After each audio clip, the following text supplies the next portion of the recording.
안녕하세요. 글로벌아이에 오신 것을 환영합니다. 저는 나타샤 키르차크입니다. 오늘은 전 세계에서 가장 화제가 되고 있는 이야기들을 살펴보겠습니다. 그럼 오늘 밤 어떤 소식들이 준비되어 있는지 함께 살펴보시죠.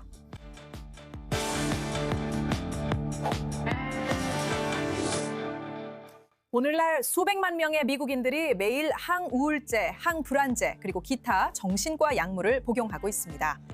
하지만 정신과 약물이 과도하게 처방되고 있는 걸까요? 아니면 부단하게 악마화되고 있는 걸까요? 그 점을 토론해 보겠습니다. 외딴 바다를 누비는 꿈 같은 크루즈 여행으로 시작했던 것이 이제는 점점 커지는 국제적인 보건 우려로 바뀌었습니다. 한타바이러스는 미국이 다음 감염병 발생에 대비가 되어 있는지에 대한 심각한 의문을 제기하고 있습니다. 게다가 펜타곤에서 대규모 UFO 관련 파일이 공개되면서 오랜 의문 중 하나가 다시 불붙고 있습니다. 우리는 정말로 혼자인 걸까요?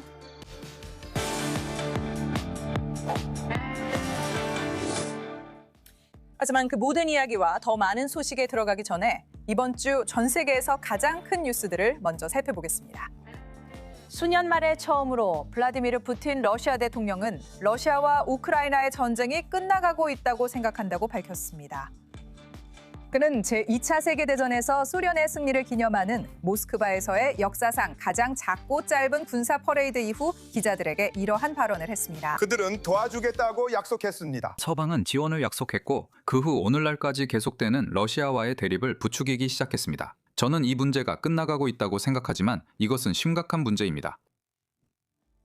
하는 그런 발언에도 불구하고 전투는 계속되고 있습니다. 우크라이나는 미국이 중재한 키예프와 모스크바 간의 휴전이 5월 11일에 종료될 예정임에도 불구하고 지난 24시간 동안 거의 150건에 달하는 별도의 충돌에서 러시아의 드론 공격이 있었다고 보고했습니다.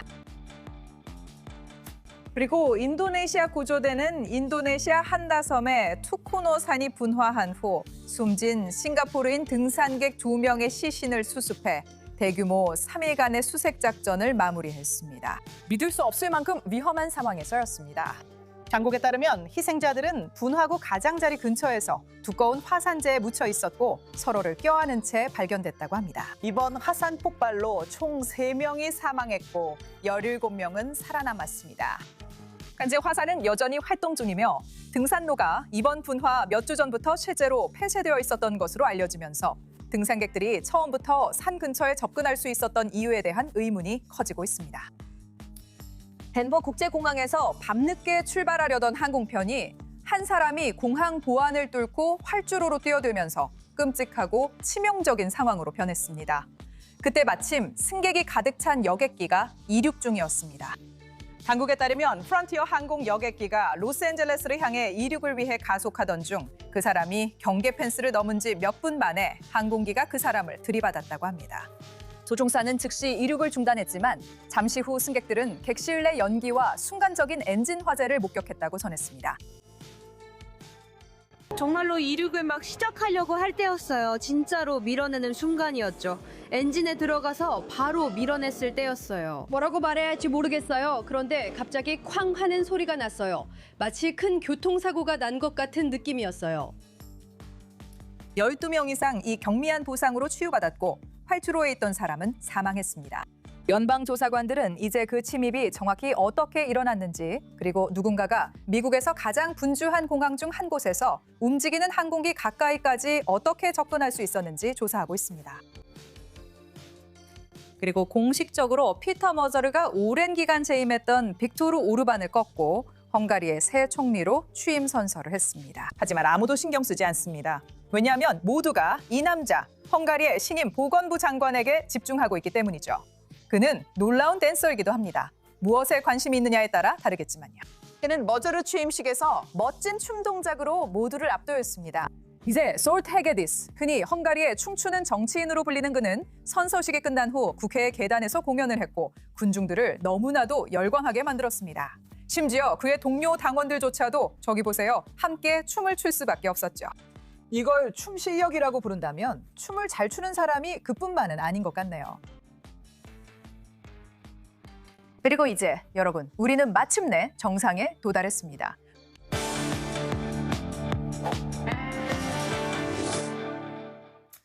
가장 큰 질문은 정신과 약물이 과도하게 처방되고 있는 걸까요? 아니면 부당하게 악마화되고 있는 걸까요? 오늘 밤 이 질문을 토론하기 위해 저희 패널에 세 분의 게스트가 함께 하셨습니다. 조셉 박사님, 라지 퍼사우 박사님, 그리고 오웬 알터만 씨입니다. 하지만 본격적으로 토론에 들어가기 전에 이 주제가 왜 이렇게 뜨거운 이슈가 되었는지 그 배경을 살펴보겠습니다.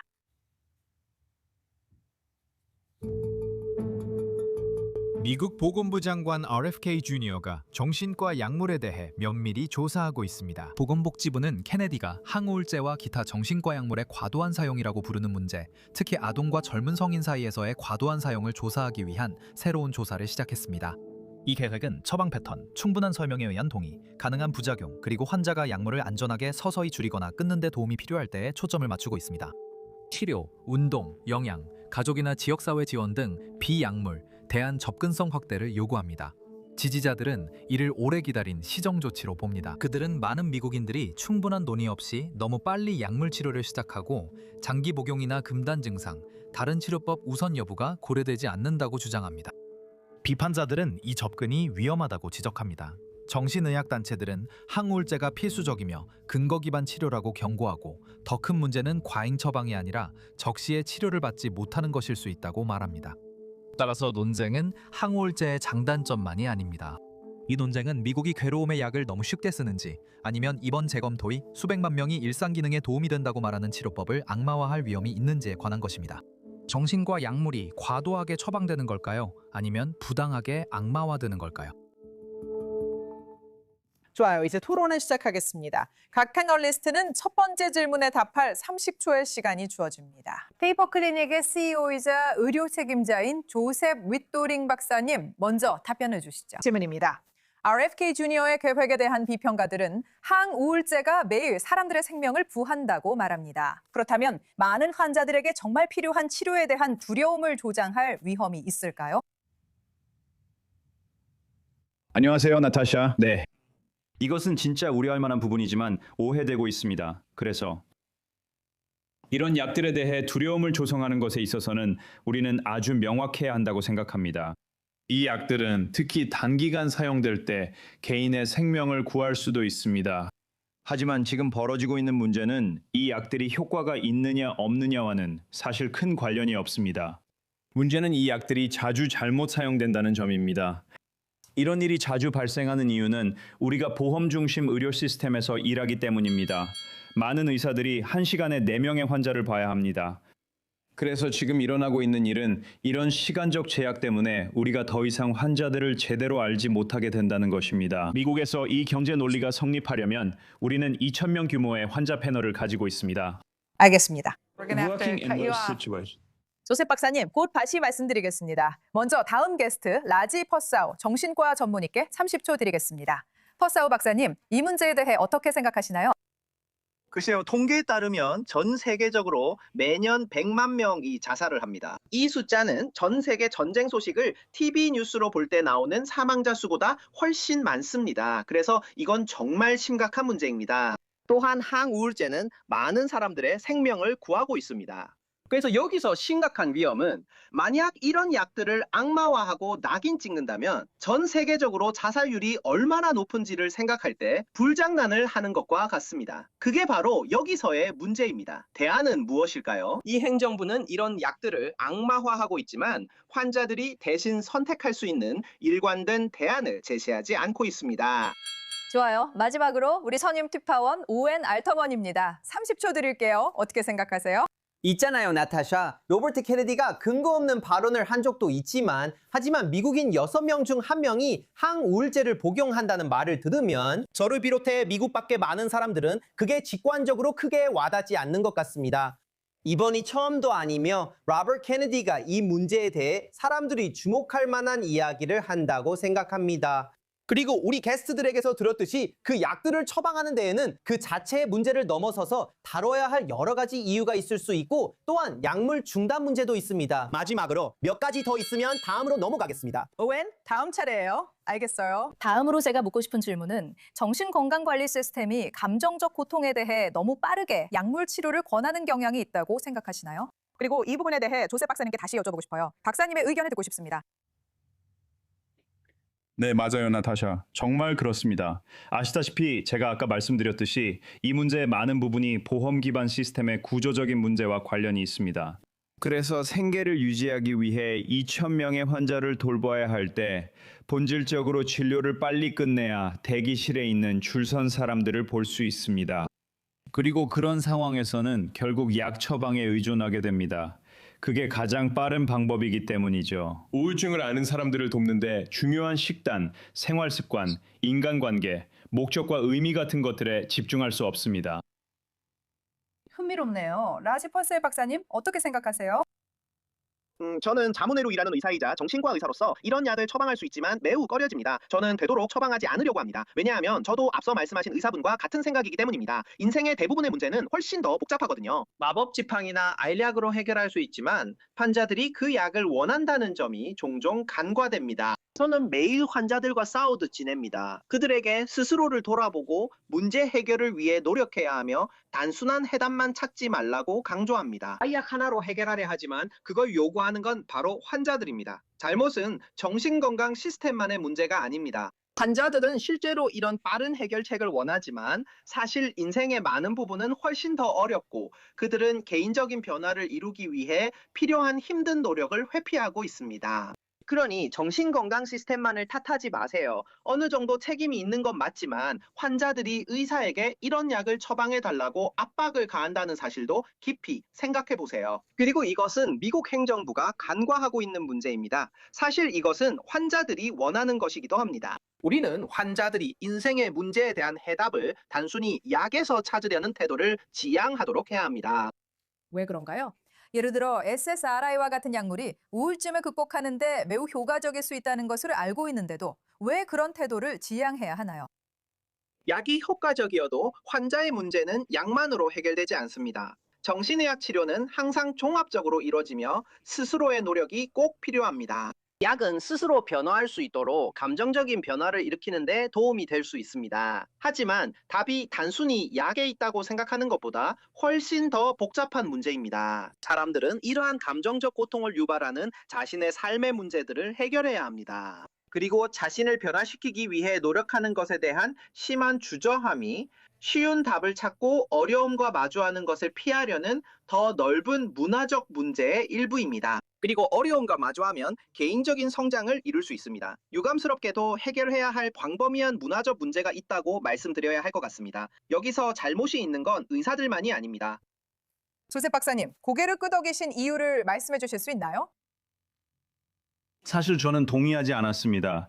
많은 환자들이 항우울제에 대해 잘못된 정보를 받아왔다고 생각합니다. 제 생각에는 여러 해 동안 제약업계, 특히 미국에서는 SSRI가 세로토닌 불균형을 고쳐준다는 이야기를 해왔습니다. 그리고 그것이 우울증과 불안의 원인이라고 했죠. 그래서 사람들은 이 약들을 마치 당뇨병에 쓰는 인슐린처럼 생각합니다.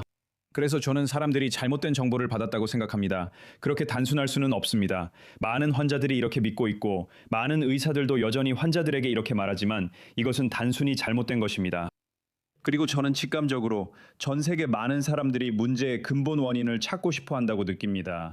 사람들은 문제를 덮거나 약으로 감추기보다 이해하길 원합니다. 미국에서 그런 기회가 있다면 바비 케네디가 정말 하고 싶은 일입니다. 그는 치료를 늘리고 식단을 바꾸고 이런 추가적인 모든 것들을 원합니다. 제 생각에 사람들은 그런 기회를 받아들일 것 같습니다.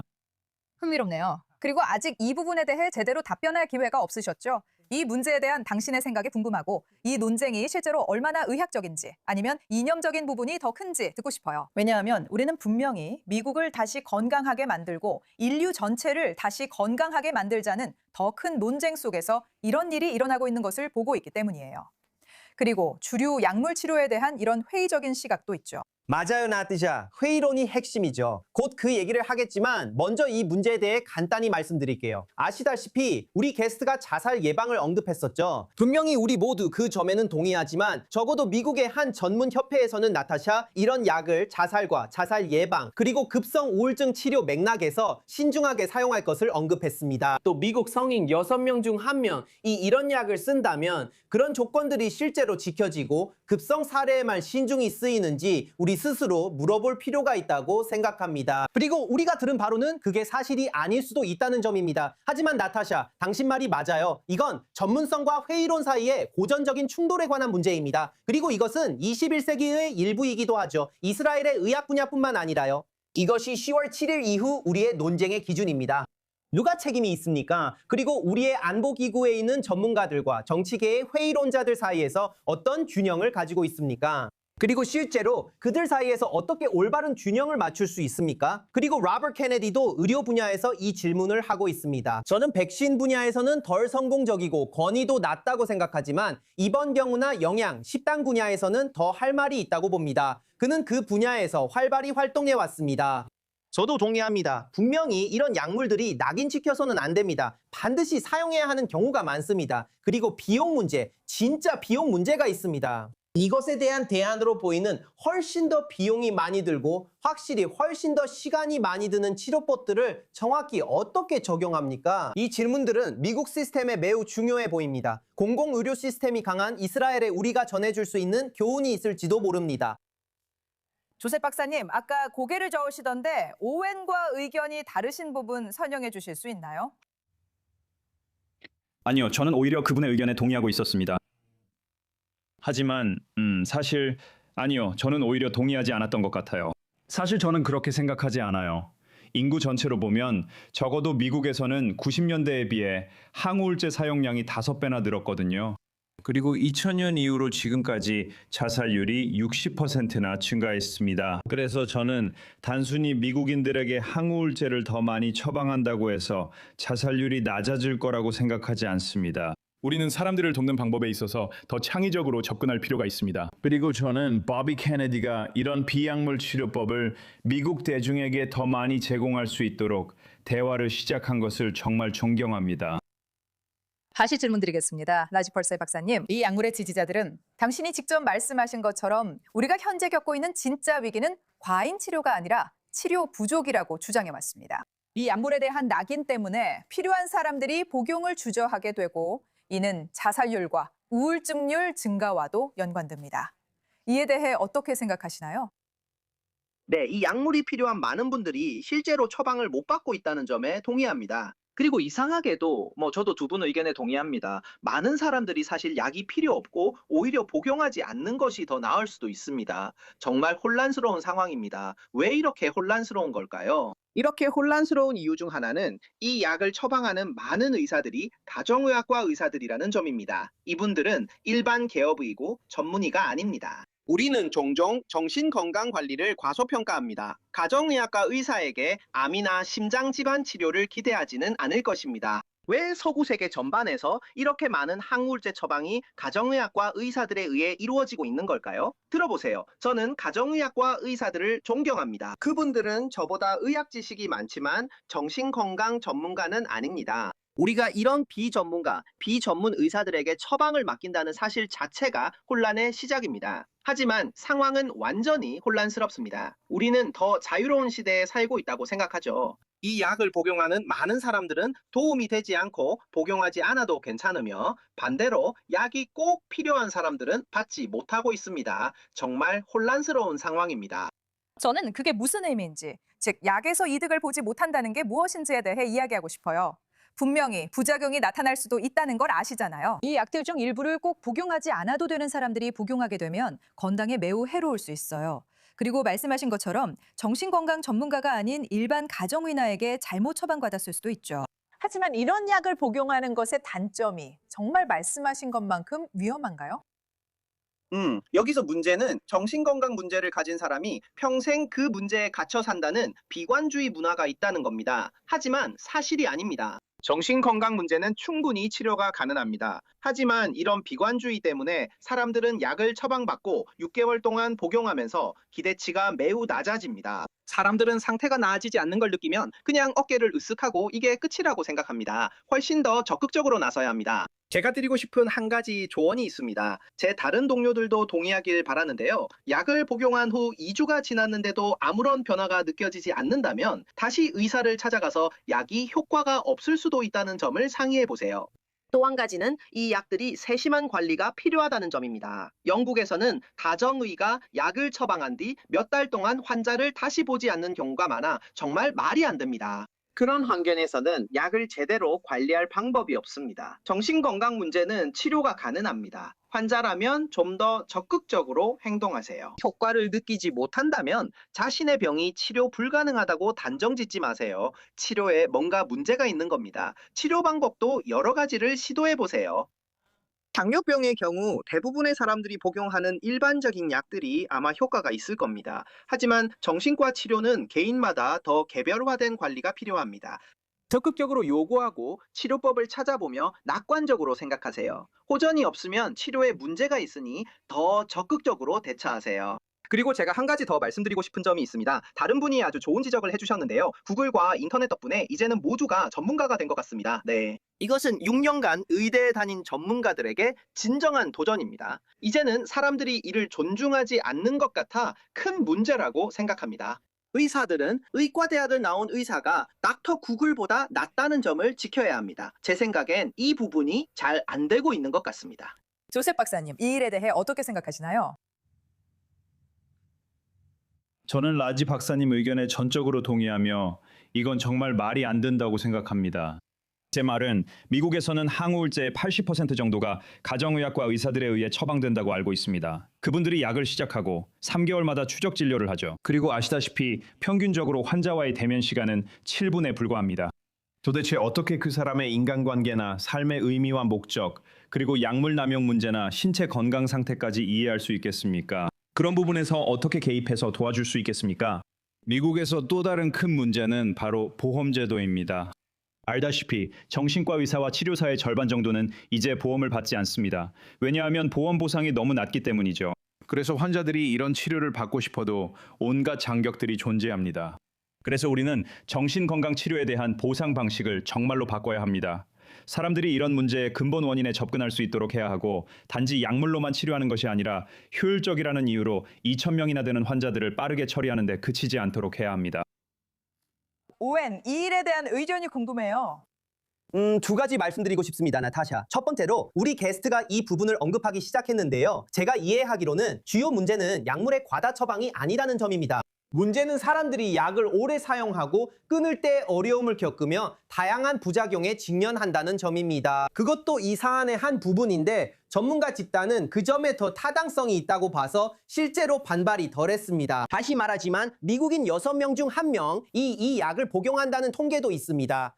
저는 개인적으로 미국인 중에서 한 번이라도 이 약을 복용한 사람이 많다는 수치에는 덜 놀랄 것 같습니다. 하지만 그렇게 높은 수치는 적어도 표면적으로는 저 같은 일반인에게는 약을 너무 오래 복용하는 사람들이 있을 수 있다는 것을 시사합니다. 하지만 마지막으로 한 가지 긍정적인 점이 있습니다. 바로 정신건강 문제에 대한 인식이 높아졌다는 것입니다. 많은 사람들이 이 약을 원한다는 사실은 우리가 한 게스트에게서 들은 것처럼 다시 말해 환자들이 담배나 초콜릿 케이크를 원할 수도 있습니다. 그렇다고 해서 원한다고 다 줘야 한다는 뜻은 아닙니다. 제가 이 약들을 담배나 초콜릿 케이크에 비유하는 것은 아니지만 환자들이 이 약을 원한다는 사실, 그리고 대중, 즉 많은 사람들이 정신건강 문제에 이렇게 민감하게 반응한다는 것은 진보입니다. 이것은 세대적인 진전입니다. 이것은 하나의 성과입니다. 문제는 그런 정신건강에 대한 지식과 인식을 어떻게 가장 바람직한 방향으로 활용할지입니다. 사람들을 정말로 더 건강하고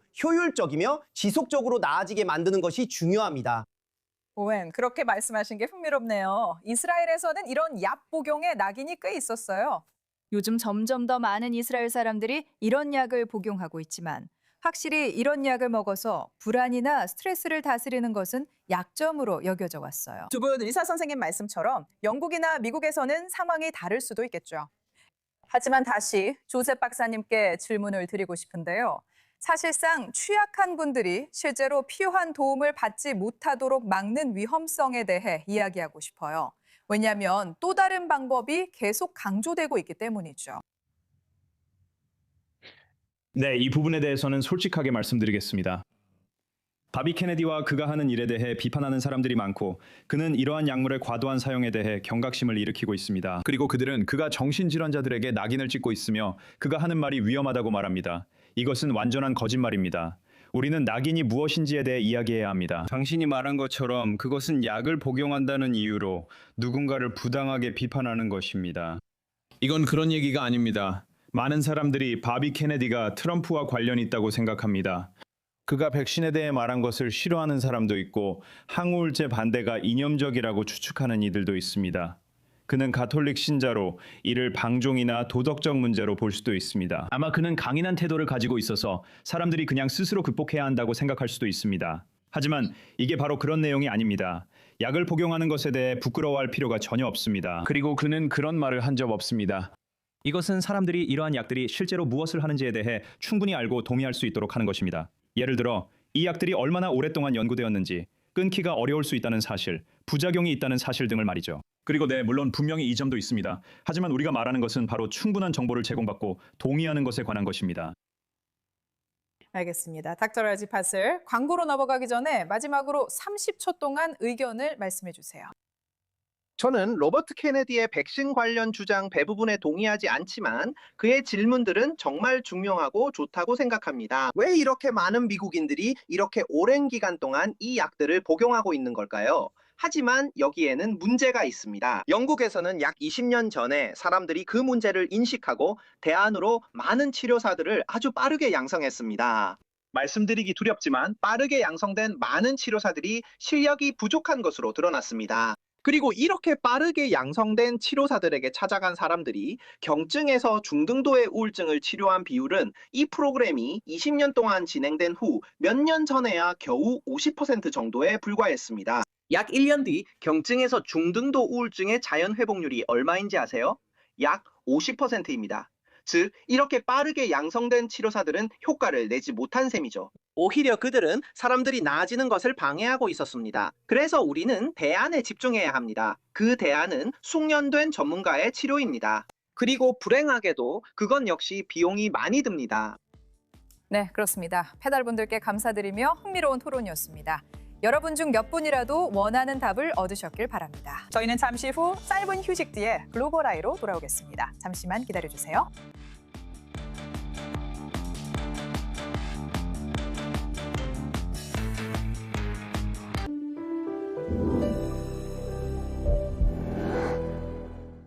It's just something that you're gonna have to feel for yourself. 통증과 뻣뻣함 치료를 직접 경험하세요. 지금 전화하세요.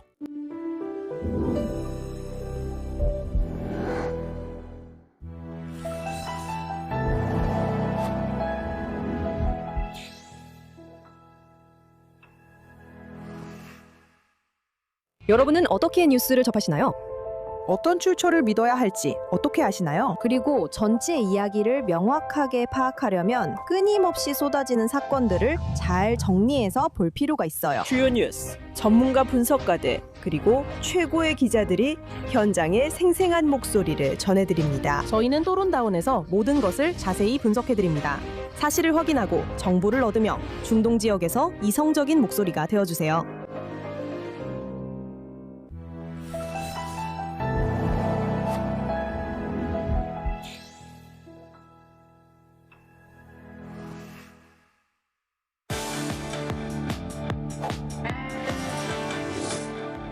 글로벌 아이로 돌아왔습니다. 저는 나타샤 커츠크입니다. 함께해 주셔서 감사합니다. 한때 외딴 바다를 누비는 꿈 같은 크루즈 여행으로 시작했던 일이 이제는 점점 커지는 국제적인 건강 위협으로 변했습니다. 하룻밤 사이 치명적인 한타 바이러스 발생으로 한 달 넘게 크루즈선에 갇혀있던 수십 명의 불안한 승객들이 카나리아 제도에서 하선했습니다. 이 바이러스로 인해 3명의 승객이 사망했습니다. 에밀리 프란시스가 이 소식을 전합니다. 세계에서 가장 아름다운 곳을 한 달 동안 여행하는 즐거운 크루즈가 될 예정이었지만 100명이 넘는 사람들에게는 바다 위에서 현실 속 악몽으로 변해버렸습니다. 그리고 이곳에 있는 우리 모두에게 일어나는 일은 너무나도 생생한 현실입니다. 우리는 그저 뉴스거리가 아닙니다. 우리는 단순한 헤드라인이 아닙니다. 우리는 사람입니다. 가족이 있고 블로그를 하는 사람들이죠. 집에서 기다리는 사람이 있는 분들이죠. 4월 1일 아르헨티나에서 출항한 MV 혼디아스호에서 한타바이러스 발병 사태에 지친 생존자들이 밤사이 카나리아 제도에서 감염된 배에서 하선했습니다. 승객들은 여전히 무증상입니다. 승객 전체가 여전히 무증상입니다. 항구에는 의료진이 대기하고 있으며 생존자들을 이송할 비행기도 준비되어 있습니다. 스페인 시민들이 먼저 하선했고 그 다음으로 다른 유럽 국가와 미국 출신의 승무원과 승객들이 하선했습니다. 전체 절차의 마지막 비행은 내일로 예정되어 있으며 호주인, 뉴질랜드인 그리고 아시아인들을 위한 것입니다. 23개국 적의 88명의 승객과 61명의 승무원들은 남극을 포함한 이번 대서양 탐험을 위해 수개월 동안 준비해왔습니다. 크루즈 시작 후 일주일도 안 돼 여러 명이 호흡기 증상을 보이기 시작했습니다. 선장이 첫 사망자를 발표했는데 네덜란드 출신의 70세 남성이었고 곧이어 그의 아내와 또 다른 한 명이 사망했습니다. 의료 당국은 총 8명이 치명적인 바이러스에 감염되었다고 밝혔습니다. 세계보건기구는 이번 발병의 원인을 밝히기 위해 노력하고 있습니다. 이 바이러스는 주로 감염된 설치류의 배설물과 소변을 흡입함으로써 인간에게 감염됩니다. 충격을 받은 승객들이 마침내 안전한 땅에 도착했지만 아직 안심할 수는 없습니다. 스페인 정부는 시민들이 건강에 이상이 없다는 판정을 받을 때까지 격리를 요구합니다. 17명의 미국인들은 귀국 후 CDC의 평가를 받게 되며 집이나 안전한 시설에서 한 달 넘게 관리되는 격리 과정을 거쳐야 합니다. 지금 저희와 함께해 주시는 분은 윌리엄 샤프너 박사님으로 밴더빌트 대학교 감염병학과 의학 교수이십니다. 샤프너 박사님, 보건당국은 한타바이러스와 관련해 전체 대중의 위험이 여전히 낮다고 계속 강조하고 있습니다. 하지만 한타바이러스가 정확히 무엇이며 미국 국민들이 지금 현실적으로 얼마나 걱정해야 하는지 설명해 주실 수 있을까요? 나타샤, 결론부터 말씀드리자면 대중이 지나치게 걱정할 필요는 없다고 생각합니다. 물론 관심은 가질 수 있겠죠.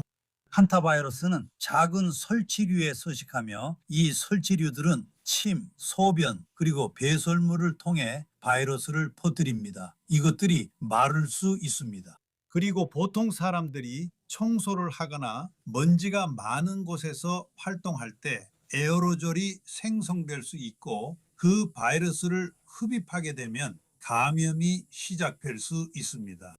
대부분의 한타바이러스는 사람 간에 전염되지 않지만 우리가 안데스 계통이라고 부르는 이 특정 한타바이러스는 예외입니다. 이 바이러스는 남아메리카에 있으며 한 사람에서 다른 사람으로 전염될 수 있는 능력을 가지고 있습니다. 하지만 중요한 점은 이것이 느리게 그리고 그다지 효율적으로 전파되지 않는다는 것입니다. 이것은 인플루엔자나 코로나19와는 매우 다릅니다. 그래서 이것은 매우 제한적인 현상이 될 수 있습니다.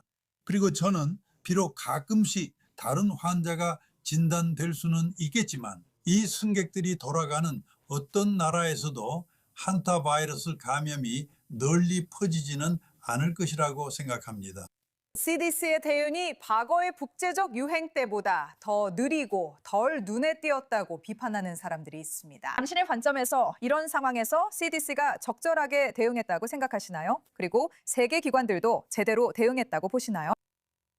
세계보건기구는 이 문제를 정의하고 우리가 참여한 모든 관련 국가들의 대응을 조율하는 데 정말 훌륭한 역할을 했습니다. 그 부분은 잘 진행되고 있습니다. 그리고 이 승객들이 귀국하면 일부는 자택에서 격리될 것입니다. 그들은 우리 지역 및 주 보건당국에 의해 모니터링 될 것입니다. 이것은 우리가 세계보건기구와 계속 협력해야 한다는 점을 다시 한번 강조하는 것이며 미국 내에서 강력한 공중보건체계를 유지해야 한다는 것을 의미합니다. 우리는 이미 온라인에 헌타바이러스 치료법에 대한 잘못된 정보가 퍼지고 있음을 보고 있습니다. 이런 감염병 발생 시기에 특히 코로나19 유행 때 드러난 신뢰 문제 이후로 명확한 대국민 소통이 얼마나 중요한가요? 네, 아주 중요한 점을 지적해 주셨습니다.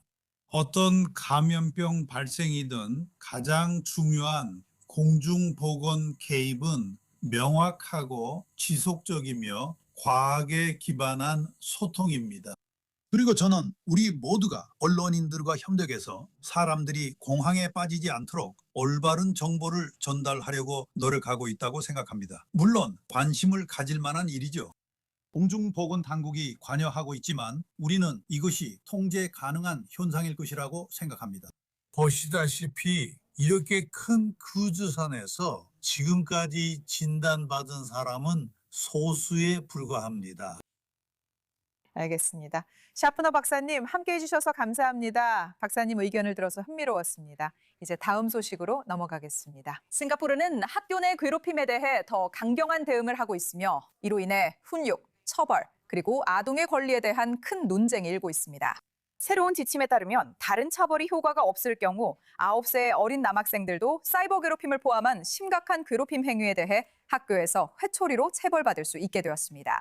이 처벌은 최대 3대의 회초리 체벌이 허용되지만 싱가포르 법에 따라 여학생과 여성에게는 금지되어 남학생에게만 적용됩니다. 관계자들은 최근 여러 건의 충격적인 괴롭힘 사건 이후 이 처벌이 엄격한 감독하에 최후의 수단으로만 사용될 것이라고 밝혔습니다. 하지만 세계보건기구의 아동권리단체들은 체벌이 장기적인 심리적 피해를 유발할 수 있고 시간이 지남에 따라 공격성을 높일 수 있다고 주장합니다. 이 정책은 더 큰 의문을 낳습니다. 훈육과 학대의 경계는 어디일까요? 그리고 왜 싱가포르는 2026년에도 여전히 태형을 옹호하고 있을까요? 네, 오늘 함께해 주신 분은 심리학자이자 비즈니스 컨설턴트인 카밀라 포우코시 레반 박사님입니다. 신체적 처벌이 어린아이들이 훈육과 그에 따른 결과를 이해하는 방식에 어떤 영향을 미치나요? 효과가 있나요? 사실 효과적이지 않습니다. 오히려 괴롭힘을 증가시키는데 매우 효과적이고 그 폭력성이 이후 삶에서도 굳어져서 자신의 가족이나 자녀에게까지 이어질 수 있습니다. 그래서 사실 신체적 처벌은 매우 해롭습니다. 그리고 우리는 이것을 알고 있습니다. 현재 많은 연구가 있습니다. 이것은 비밀이 아니에요. 학교 권위자로부터 처벌을 받을 때 아이는 심리적으로 무엇을 받아들이게 되나요? 그래서 우선 분명히 매우 큰 불신이 생깁니다. 그리고 우리는 아이들이 처음부터 감옥과 같은 상황에 있다는 점을 이해해야 해요. 즉 아이들은 다른 나라로 갈 수도 없고 학대가 있을 수 있는 집에서 나갈 수도 없다는 뜻이에요. 아이들이 쉴 수 있는 유일한 곳이 학교 시스템일 때가 많아요. 거기서 아이들은 긴장을 풀고 놀며 다른 아이들과 어울릴 수 있어요. 그래서 만약 학교 시스템 안에서도 체벌이 이루어진다면 우선 이미 권위와 그곳에서 일어나는 일에 대한 불신이 생기게 되고 이제 아이들은 안전한 공간이 전혀 없게 되는 거예요. 그런 불신이 공공장소 전반으로도 일반화될 수 있어요. 아시다시피 우리가 본 싱가포르 정부가 이런 조치를 필요하다고 본 이유는 아주 심각한 학교 폭력 사례들 때문이었어요. 그들은 언어적 처벌 같은 다른 방식으로는 그런 심각한 학교 폭력을 막기에 충분하지 않다고 느꼈기 때문이죠.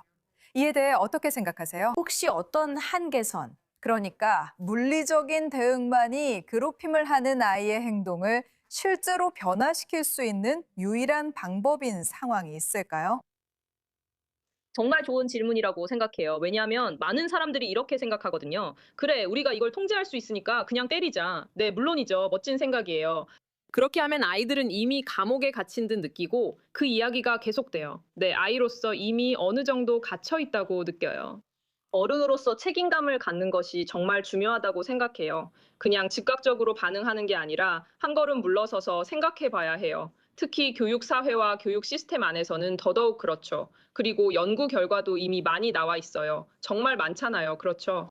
왕따 문제의 경우 그 밑바탕에는 보통 가정 내 학대나 불안감, 그리고 힘을 되찾으려는 욕구가 깔려있는 경우가 많아요. 종종 그 아이 자신도 괴롭힘을 당하고 있어요. 네, 그리고 사회적인 압박감도 정말 큰 경우가 많아요. 지금 당장 그 아이를 때리기보다 어른으로서 한 걸음 물러서 문제와 이슈를 파악해 보세요.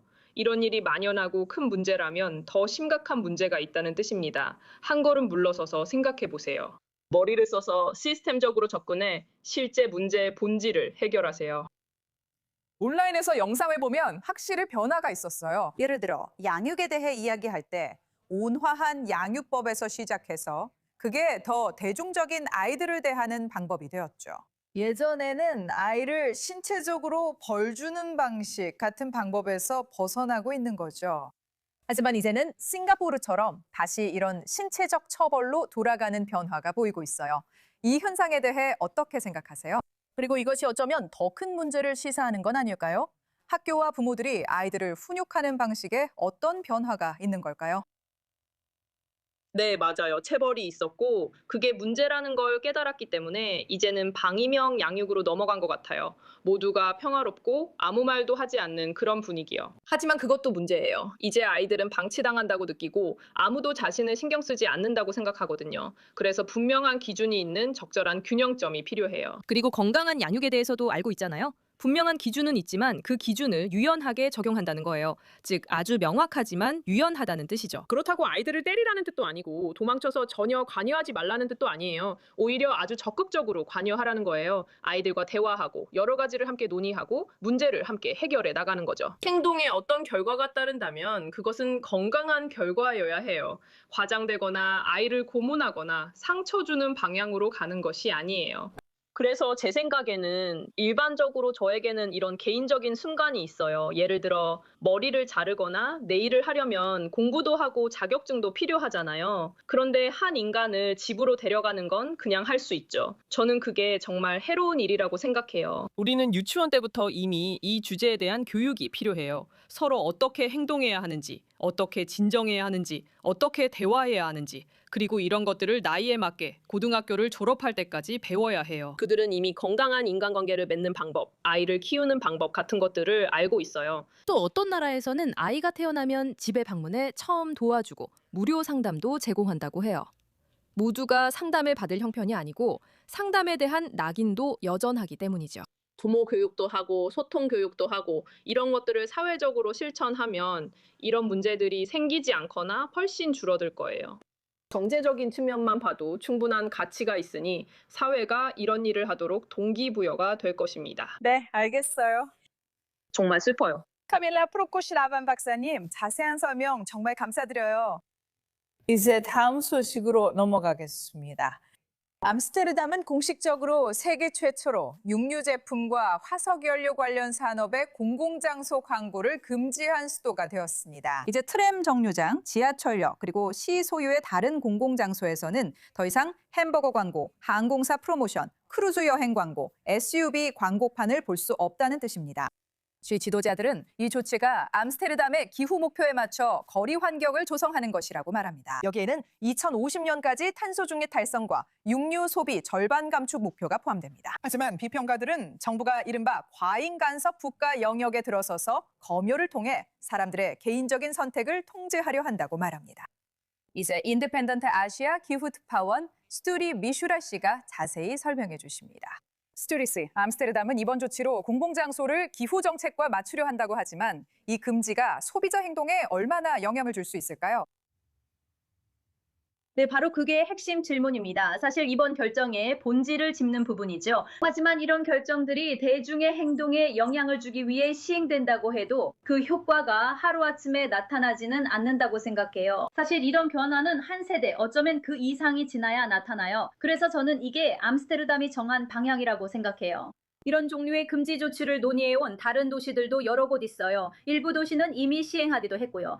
그리고 결국에는 이런 산업들이 심각한 오염을 유발한다는 사실을 인정하고 이런 종류의 광고가 공공장소에서 제한되어야 한다는 생각으로 이어지는 거예요.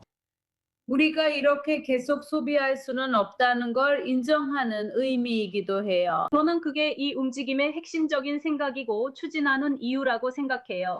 그리고 그날 누군가가 뭘 주문할지 다음 휴가를 예약할지 말지에 영향을 주지 않더라도 이런 인식 자체가 장기적으로 이 산업이 오염을 유발한다는 걸 사람들이 이해하는데 큰 역할을 한다고 생각해요. 그리고 언젠가는 행동 변화를 이끌 수도 있다고 봐요. 담배 광고나 심지어 술 광고가 여러 곳에서 금지된 사례를 보면 알 수 있죠. 그렇다고 해서 술을 마시거나 담배를 피우는 걸 완전히 막을 수 있는 건 아니에요. 하지만 이런 조치들은 이런 선택들이 내 건강에 영향을 미친다는 걸 이해하게 해주죠. 그리고 여행을 하거나 고기를 얼마나 먹을지 우리가 내리는 결정들, 그리고 화석 연료를 바라보는 시각에 있어서도 이런 방식이 시간이 지나면서 대중의 인식을 바꿔나갈 거라고 생각해요. 지금은 아니지만 한 세대 후엔 달라질 수 있겠죠. 미국 같은 곳에서는 이제 더 이상 담배 광고를 볼 수 없고 담배는 대체로 외면받는 존재가 됐다고 말하는 게 확실히 맞는 것 같아요. 이제는 길거리에서 담배 피우는 사람들도 거의 볼 수 없잖아요. 시간은 걸렸지만 정말 흥미로운 예시 같아요. 이런 종류의 기후보호 관련 규제들이 실제로 규제를 받는 기업들로부터 반발을 살 가능성이 있을까요? 지금까지 그런 기업들로부터 어떤 반응이 있었나요? 네네, 여러 번 있었습니다. 반발이 있었어요. 물론 이 금지 조치에 대한 비판도 있었고요. 말씀하신 것처럼요. 몇몇 단체들은 함께 모여 정부의 결정을 재고해달라는 서한을 보냈습니다. 이런 금지 조치들이 과거에도 여러 번 이의를 제기받은 사례가 있습니다. 떠오르는 한 가지 예는 여행 및 관광업계가 비슷한 금지 조치에 이의를 제기했던 경우예요. 하지만 이런 것들의 합법성에 관해서는 우리 모두가 아직 상황을 파악하고 있는 중이라고 생각해요. 또한 재난으로 모든 것을 잃은 사람들이 화석연료 회사에 보상을 요구하는 보상 관련 사례들도 있습니다. 그래서 이것도 법적 판례가 만들어지고 있는 부분이에요. 이런 결정들은 정부가 기후변화에 대한 약속을 염두에 두고 내리는 새로운 결정들이죠. 그리고 우리는 이런 문화적 변화가 일어나고 있는 모습을 보고 있습니다. 그리고 기업들뿐만 아니라 사람들 그리고 법원들까지도 이런 변화 속에서 방향을 잡아가고 있다고 할 수 있어요. 법원과 변호사들 또한 이러한 금지 조치들이 어디에 위치하는지, 어떻게 바라봐야 하는지, 그리고 실제로 언제부터 개인의 자유라는 개념을 침해하기 시작하는지에 대해 고민하고 있습니다. 우리가 언제 어떤 것이 해롭다고 집단적으로 결정할지 궁금해요. 이 모든 것이 매우 새롭다고 생각해서 앞으로 어떻게 될지 지켜봐야 할 것 같아요. 분명히 비판도 있지만 그 비판이 어떻게 받아들여지고 대중이 주로 어떻게 반응하는지도 알게 될 거예요. 알겠습니다. 오늘 함께 해주셔서 정말 감사드려요. 선생님의 의견을 듣게 되어 정말 흥미로웠어요. 이제 다음 소식으로 넘어가겠습니다. 펜타곤에서 대규모 UFO 관련 자료가 공개되면서 오래된 의문 중 하나가 다시 불붙고 있습니다. 우리는 정말로 혼자인 걸까요? 트럼프 행정부는 최근 시리아에서부터 카자흐스탄 상공까지 전 세계 곳곳에서 목격된 미확인 굴체에 대한 수십 개의 영상, 군사 보고서, FBI 인터뷰, 그리고 오래된 나사 기록까지 공개했습니다. 일부 영상은 조종사들이 설명할 수 없는 빠르게 움직이고 방향을 바꾸는 빛을 보여줍니다. 다른 사례들은 결국 설명된 경우도 있습니다. 하지만 트럼프 대통령은 이제 대중에게 직접 결론을 내리라고 말하고 있으며 온라인에서는 다시 한번 추측이 폭발적으로 늘어나고 있습니다. 진봉자들은 이것이 역대 최대 규모의 공개가 될 수 있다고 말합니다. 전문가들은 외계인으로 단정하지 말라고 경고합니다. 그렇다면 실제로 무엇을 보고 있는 걸까요? 유명한 숙명술사 유리 갤러는 몇 가지 이론이 있습니다. 제가 트럼프가 자료를 공개할 거라고 했죠. 그런데 얼마나 공개할까요? 지금 함께하는 분은 세계적으로 유명한 심령술사 유리 갤러입니다. 유리 씨는 오랫동안 외계 생명체와 미스터리 현상에 대해 공개적으로 이야기해 오셨죠. 이 새로 공개된 펜타곤 파일들을 보셨을 때 가장 눈에 띄는 점은 무엇인가요? 네, 나타르카. 우선 저를 초대해 주셔서 감사합니다. 저는 지금 제 박물관에서 당신들 스튜디오와 아주 가까운 올드 자파에 있습니다. 보세요. 당신이 우리가 혼자인가요? 우리가 혼자가 아닌가요? 우리가 혼자인가요? 라고 말씀하셨죠. 보세요. 우리가 혼자라면 저밖에 공간이 낭비겠죠. 하지만 우리는 혼자가 아니고 당신 말이 맞아요. 저는 수십 년간 이걸 연구해 왔습니다. 그리고 오늘 밤 저는 당신의 모든 시청자들을 놀라게 할 겁니다. 제가 들려드릴 이야기로 그들의 마음을 뒤흔들 것입니다. 하지만 잠깐만요. 조금만 뒤로 돌아가 봅시다. 저는 UFO를 본 사람들, UFO에게 납치당한 사람들도 만났지만 꼭 보여드려야 할 사진이 하나 있습니다. 이 사진은 휘틀리 스트리버가 보냈습니다. 이름을 모르신다면 그는 뉴욕 타임스 베스트셀러 작가입니다. 그는 신뢰할 수 있으니 그의 말을 믿어야 합니다. 제가 외계인 사진을 부탁하자 그가 사진을 보냈습니다. 저는 정말 외계인을 보고 싶었습니다. 이게 그가 보낸 사진입니다. 중앙에 맞춰드릴 테니 잘 보시길 바랍니다. 이건 인공지능이 나오기 전입니다. 우리는 1940년대, 40년대에 대해 이야기하고 있습니다, 나타샤. 이 사진은 멕시코의 어떤 폐공장에서 경비원이 찍은 사진입니다. 하지만 이제 본격적인 이야기를 해보죠. 방금 바닥에 던진 걸 다시 주워야겠네요. 말할까 말까 고민했는데 말씀드리겠습니다. 잠깐만요. 주워올게요. 50년 전 6번째로 달 위를 걸은 우주비행사 에드거 미첼이 저에게 독일 나치 과학자인 베르너 폰 브라운 박사가 저를 만나서 뭔가를 보여주고 싶어 한다고 말했습니다. 와우! 베르너 폰 브라운 박사는 로켓 천재였습니다.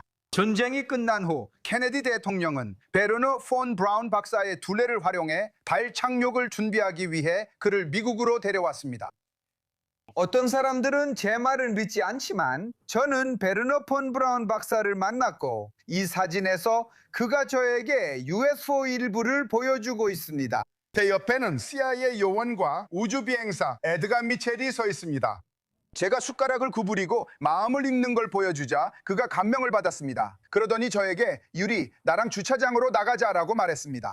제 처남은 아주 작은 독일제 미녹스 카메라, 즉 스파이 카메라를 가지고 있었는데 사실 그건 CIA가 저에게 그들을 위해 스파이 활동을 하라고 준 것이었습니다.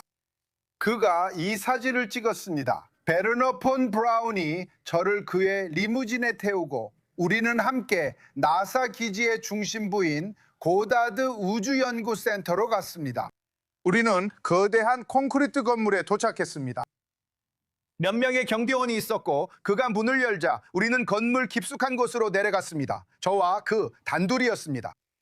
우리는 유리문 앞에 도착했습니다. 그가 문을 열자 복도에는 나사 로고가 새겨진 남극이용 방한 코트들이 있었습니다. 그가 말했습니다. 하나 입으라고 하더니 자신도 하나를 입었습니다. 그리고 나서 나타샤, 그는 나를 내 박물관의 이 아치들만큼이나 큰 거대한 금속문으로 이끌었습니다. 그가 문을 엽니다. 그리고 저는 완전히 충격을 받았습니다.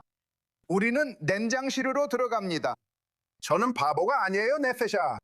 그리고 저는 체면에 걸린 게 아니었어요. 저는 외계인 시신들이 유리관에 누워 얼어있는 걸 봤어요. 그들 중 많은 이들이 두상을 입었죠. 와... 알다시피 저는 항상 외계인의 존재를 믿었어요. 그게 오늘 밤 이야기의 핵심이거든요. 맞아요. 내 눈으로 직접 보는 거죠. 알겠어요. 네, 당연하죠. 정말 충격적이었어요. 물론 우리가 이 파일들에서 본 것은 얼어붙은 외계인의 사진이 아니었어요. 그래서 당연히 지금 모두가 가지고 있는 질문은 바로 이 파일들 안에 외계 생명체의 결정적인 증거가 정말로 있었는지 여부예요. 그게 바로 핵심 질문이죠. 이 파일들에서 특별히 눈에 띄는 점이 있었나요? 물론입니다. 그리고 오늘 팀 버쳇 의원이 말했듯이 앞으로도 여러분을 충격에 빠뜨릴 많은 것들이 남아있다고 생각합니다. 이제 저는 그들이 외계인의 시신을 공개할 거라고 믿고 싶습니다. 어떤 사람들은 그들이 살아있는 외계인이라고 말합니다. 저는 벤자민 애토니오, 도널드 트럼프, 그리고 몇몇 다른 대통령들이 그들이 외계인이라는 사실을 알고 있고 어쩌면 외계인과 접촉하고 외계인 기술을 전쟁에 사용하고 있을지도 모른다는 것을 확실히 알고 있습니다. 그래서 이 모든 것이 조용히 덮인 겁니다. 수십 년 동안 모두가 UFO와 외계인을 부인해왔죠. 이제 정말 충격적인 이야기로 이 인터뷰를 마무리하겠습니다. 제가 6살 때였어요. 저는 텔아비브 출신입니다. 여기서 태어났죠. 저는 슈데보시나 7, 로셸대로 그리고 우다레비에 있는 아랍식 큰 정원에서 놀고 있었습니다. 갑자기 제 눈앞에 거대한 빛의 구체가 나타났어요. 그 빛이 깜빡이고 그 빛 속에서 무언가가 제 이마를 쳤습니다.